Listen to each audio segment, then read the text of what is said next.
Welcome back and thanks for joining me. If you're new to mastering, thinking about mastering, or 6 months in, a year in, this video could potentially help you. I'm going to give you a hack, and even though I hate using that word, it's true. This isn't going to be about EQ, compression, or things you can do, nothing like that. It is something I did early on, about 9 months into my journey, that helped build my self-confidence as a mastering engineer, which at that time I definitely needed. So I was already producing, I was already mixing my own stuff, but I had never mastered my own stuff, and I had never mastered for anybody else.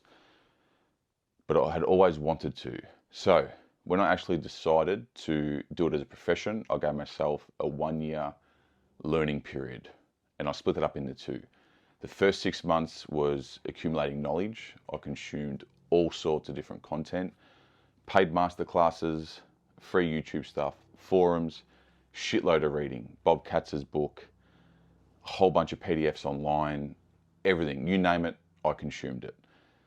After that, it was then doing spec work, reaching out to friends, other labels, stuff like that, offering my stuff for free to gain that experience and build somewhat of a, not a portfolio to use, but just get some actual mastering experience under my belt and getting real feedback from real people rather than just friends and things like that. Obviously, I could master my own stuff because I was already producing and I was mixing it, which was fine, great starting point, but I had to go a bit deeper than that. After that year was finished, I then said, okay, I'm now going to put myself out there as a mastering engineer and actually start a business and run it as a business and start charging clients money for that service. But after the first year learning period, once I had actually jumped off the cliff and took that plunge, I was nervous. I had imposter syndrome, a lot of self-doubt, which came from a range of different things, mainly some negativity I'd experienced once I started telling people about it and telling people I wanted to do it. Some of the feedback, some of the conversations were just negative. You know, it's expensive and, you know, it's a grind and it's volume based, all that sort of fucking shit, right? And one conversation that stuck out the most, when I decided to take the plunge, at the time I bought new monitors, which were the Atom A77Xs, which I still believe are a great monitor, at least a good starting point. At the time, it was what I could afford. It's what I had access to, that I could demo and listen to. It's what I was comfortable on, and I knew other people already using them. And it was the best I could do. I started liaising that information to another mastering engineer, and the quote was, "Those are shit speakers." The next line was something like, "Put them in the bin," or some rubbish like that. And it crushed me, broke my heart, because I'm like, here I am, dressed up and ready to go. I'm putting myself out there, and I'm getting told from a mastering engineer that's got analog gear and the room and the studio and the clients and all that stuff, the experience just broke my heart. Anyway, didn't deter me, shouldn't deter you, keep going. So I'm 9 months in. Post the year of learning, I'm about 9 months in. Still a lot of that self-doubt, a lot of negativity online, hate negativity in general. I'm like, okay, well, what can I do now to sort of help understand where I'm at? Now, I knew I was getting better. I knew I was progressing because I was learning every day. I still learn every day, but I was learning every day. I was consciously progressing, consciously aware of trying to get better, and I was getting great feedback from clients, which trumps everything else because we're governed by the client. If they're happy, I'm happy. But I want to go one step further. This is what I did, and hopefully this can help you too. It's an expensive exercise, but it fucking worked. What I did was, over the course of 3 months, I had I did this 4 times. I had 4 singles come in and separate over a few months. And what I did was, I got it in, I mastered it. In the back end of that, I sent the same track to 2 other engineers that were in my realm, that were amazing what they do, people I looked up to. They had the credits, they had the room, they had all that sort of stuff. And I sent them the track, paid them to master it, and I just white labeled it and said, you know, it's just something new I'm trying, and had their masters come back. What I then did was label V1, V2, V3. Now this is a bit shifty, but let me finish. I then sent the 3 masters to the client. I said, no extra charge. I've been trialing and erroring with some new tools, some new plugins. I've done 3 versions for you. Would love your feedback. Take your pick.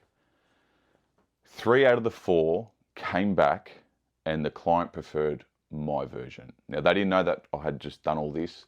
They weren't labeled as the other engineer. They're all Mickey Knox Master V1, V2, V3.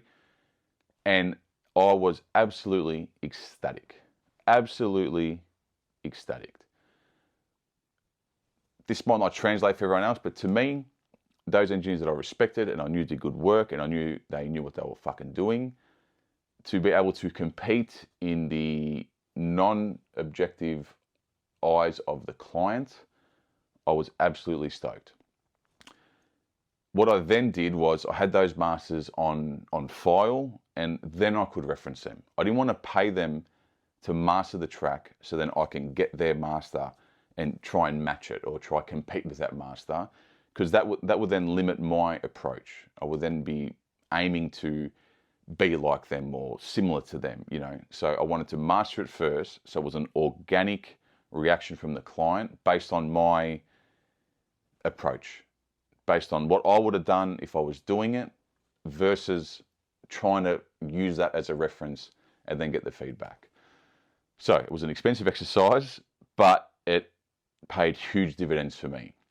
Self-confidence was what I needed at that time because of the imposter syndrome and the general self-doubt, the lack of experience, the lack of analog gear, all that sort of stuff that played into you're not good enough or you shouldn't be charging this much, all that bullshit got wiped away, and it painted the picture in my mind that, hey, I am on the right path, I am getting better, I am doing the best I can, and I can compete with these people.